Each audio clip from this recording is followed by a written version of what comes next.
નમસ્કાર દર્શક મિત્રો, ટીવી 7 લાઈવ ન્યૂઝમાં હું છું આપની સાથે એન્કર ગોપી પીટિયા। આપણે સૌને ખબર છે કે ચૂંટણીનો માહોલ અત્યારે ખૂબ જ ગરમાયો છે, પરંતુ વાત એ છે કે એ પણ નેતાઓ અત્યારે જાગશે જે નેતાઓને 5 વર્ષ સુધી નથી ખબર કે મારી અંદર કેટલા કાર્યો આવે છે અને મેં કેટલા કાર્યો કર્યા છે। આજે એ નેતાઓ પણ ક્યાંક ઝલકતા દેખાશે અને એ નેતાઓ આજે તમારા હાથ પગ પણ જોડશે કે અમને વોટ આપો, અમે તમારા આ કાર્યો કરી દઈશું। પરંતુ એ જ નેતાઓને જ્યારે પ્રશ્ન કરીએ ત્યારે કે 5 વર્ષ સુધી તમે ક્યાં હતા, ત્યારે એવા જ આપણા રાજકોટના સ્થાનિકો પાસે આવ્યા છે અને તેની પાસે જ્યારે જાણીએ અને માહિતી મેળવી ત્યારે ખબર પડી કે હકીકતમાં એ લોકોએ કેટલા કાર્યો કર્યા છે અને કેટલા કાર્યો કરે છે। ત્યારે આપણે સ્થાનિકો પાસે જ પૂછી અને જાણી કે કેટલી સુવિધા તેને સરકાર દ્વારા પૂરી પાડવામાં આવી છે। બા, તમે અહીંયા કેટલા ટાઈમથી રહ્યો છો? અમે 60 વર્ષ રહી છે અહીંયા। અને 60 વર્ષની અંદર તમે રહ્યા તો તમે અત્યાર સુધી જેટલા પણ તમારા બદલા છે નેતા કોર્પોરેટર બરોબર, તેમાં તમારા અત્યાર સુધી કેટલા કામ થયા ને કેટલા હજી થયા જ નથી? અહીંયા કાંઈ થયું જ નથી। જો બાબુ ઉગરેજા આવ્યો હતો એને કાંઈ ન કરી દીધું, તે પછી આ કાનાભાઈ આવ્યા ઉગરેજા એને કાંઈ કરી નથી દીધું, તે પછી કોઈ પણ એમને પૂછવા આવ્યું નથી કે તમને રોડ રસ્તા છે કે ગટરમાં શું થાય છે શું નથી, સંડાસ બાથરૂમ નથી, બાયું કોઈ ગમે એ મહિનું થઈ ગયું કોઈ નાહવાની સુવિધા નહીં, આવું ગટરનું પાણી આવીને નદીમાં નાહવાનું અને અમારે રાટેહુર ક્યાંય બાયુને નાવા ક્યાં જવાનું એવું કોઈ સુવિધા છે જ નહીં અહીંયા બરોબર। સરકાર તરફથી કોઈ સંડાસ બાથરૂમ નથી કરી દીધા કે નથી કોઈ અવેડો કરી દીધો, નકર એમ થાય કાલો બૈરાઓ ને નાવા જાય તો અમારે બેન અહીંયા શું કરવાનું? આવી હાલતમાં અમે રહી છીએ। અમારા છોકરા નિશાળે મૂકવા જાય ને તોય અમે આવી રીતે માન કરીને મેળવા જાય। તો અમારો એક જ કહેવાનું થાય છે કે જે અમે મત દઈ છીએ એ અમને ન કરી દે, બીજું કોણ કરી દે? અમારે કાનાભાઈને ઓણ મત દેવાનું થતું નથી અને કહેજો અમે પંજાબમાં જ મત દેવાના છે ઠાકરસિંહભાઈ ઉગરેજાને, ઠાકરસિંહભાઈ લીંબાસિયા ઠાકરસિંહભાઈ ને દેવાનું શું કારણ છે? ઈ કારણ એટલું જ કે અમને એને પાણીની લાઈન એને લેવડાવી દીધી છે। તો અમને આશા છે કે ઈ જીતશે તો આ જે પણ સમસ્યા છે તેનું નિવારણ આવશે। હા, અમને આશા છે। એને બિચાર નતા જીતા તો અમને કરી દીધું પાણીનું, તો એના અત્યારે એની આશા નથી કે હું જીતું તો જ કરી દઈશ, ઈ કે હું જીતીશ તો કરીશ, નહીં જીતું તો કરી દઈશ। અને અત્યારે ચૂંટણીનો માહોલ છે તો તમારે અહીંયા એરિયામાં કોઈ એવા નેતાઓ કે કોર્પોરેટર આવીને તમારી સામે વાત કરી ગયા કે અમને વોટ આપો તો અમે તમારું આ કામ કરશું? નહીં, અમને કાંઈ નથી કહી ગયા, કાંઈ નહીં। અમને ખાલી અમે ફોન કરીએ એટલે એમ કે ચોમાસાનું પાણી ભરે ને ત્યારે બહારથી કે ભરતી ઉપડશે તો નાખી દે, હું બાકી કાંઈ એમ નહીં। અને તમે રજૂઆત કરો ત્યારે એ લોકોનો શું જવાબ હોય છે? એ અમને ફોનમાં આપણે જવાબ દે જ નહીં, એમ કે હમણાં આવું છું, ઘડીક વાર રહ્યો તો આપણે હાથ પડી જાય વળી બીજેથી ફોન કરી એ કે મારા ટાઈમ નથી, હવે તમે અહીંયા ઓફિસ આવીને મળી જાજો। અને ઓફિસે જાવ તો એ લોકો જવાબ આપે કે ના, નથી આપતા।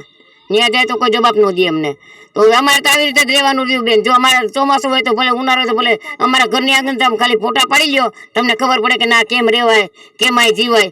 રાત પણ કોઈને બેહવા ન દે, વારું કરવા ન દે, એટલું મચ્છર, તો અમારે આ રહેવું કેમ?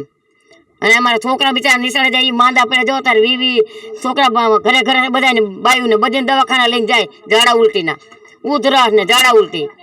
અહીંયા આ મચ્છરની હિસાબે એટલા મારા છોકરા માંદા છે, ઘરે બધા જોઈજો।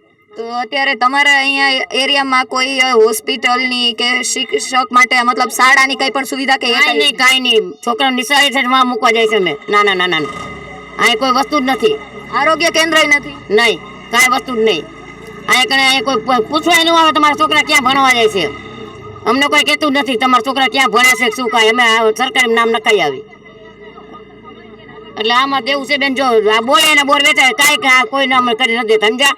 અને આ તો તમને કહું જોઈએ એમને મત દેવાનો આપણે એક જ વિચાર કર્યો છે કે જે આ સુવિધા કાંઈ સારું કરી દે ને એને મત દેવો છે, નથી દેવો કોઈ મત જ, બીજી વાત ક્યારે? હા બોલો બાપા। આજે ભાજપ સરકાર આવી ને 5 વર્ષ થયા, અમે 5 વર્ષ થયા, 5 વર્ષથી એ લોકોએ કોઈ કાંઈ મચ્છર માખીનું કે માણસોનું કોઈ કંઈ જોયું નથી હજીની તારીખ સુધીમાં। હવે અત્યારે જોઈ અને મત લેવો હોય તો બધા હવ જોવા આવે, આ બધું હવને કામ કરવું છે, કરી દેવાનું। આ શું થાય છે ને શું થવાનું છે કાંઈ નક્કી નથી। એમાં આ ગટર લગભગ 3 વાર મંજૂર કરી ગયા, હજી કોઈ આમાં જોયું નથી। વરા 5 થઈ ગયા, ભાજપ વાળાનું બધાને પૂરું થઈ ગયું। હવે તો કોંગ્રેસ આવે અને કાંઈક કામ કરે તો આમાં થાય ને કે કાંઈ થાય એમ નથી, જોઈને વૈયા જ જાય એમ છે। કારણ કે આ પબ્લિકમાં અત્યારે કોંગ્રેસ ભાજપ વાળાને સમજાવતા આવડ્યું છે। બજેટ મંજૂર થયું, ખિસ્સામાં નાખી, અહીંયા કામ કર્યું ને અહીંયા કામ કર્યું, ખોટા બિલ બનાવી અને એ લોકોને જાહેર કરી દેવું છે અને ટાઈમ પાસ કરી લેવાનો છે। બાકી આ મચ્છર માખી માણસો કેટલું દવાખાનામાં જાય છે એ એમને કોઈને કાંઈ જોવાનું નથી આવતું. જોઈ જુઓ, બહાર જવું હોય તો હામા કાંઠે દીકરીઓને જવું પડે છે, બૈરાને જવું પડે છે. કોક મરી ગયું હોય તો પાણી નાવાનું શું છે? નાવાનું હોય કે કોઈક પાછું થયું હોય તો પાણી હામા કાંઠે જવું પડે, નાવા પણ હામા કાંઠે જવું પડે. માણસોને કોઈને અહીં રહેવાની સુવિધા, સંડાસ, બાથરૂમ કે પાણીની કોઈ પણ વાતની વ્યવસ્થા નથી.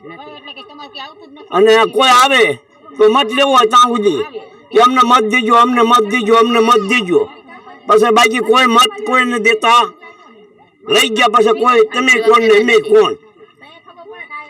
હું આ તો મત લેવો હોય તો એ બધા તોડે છે ભાઈ, આને આ ફલાણા માણસને ગોતો, ફલાણા માણસને ગોતો.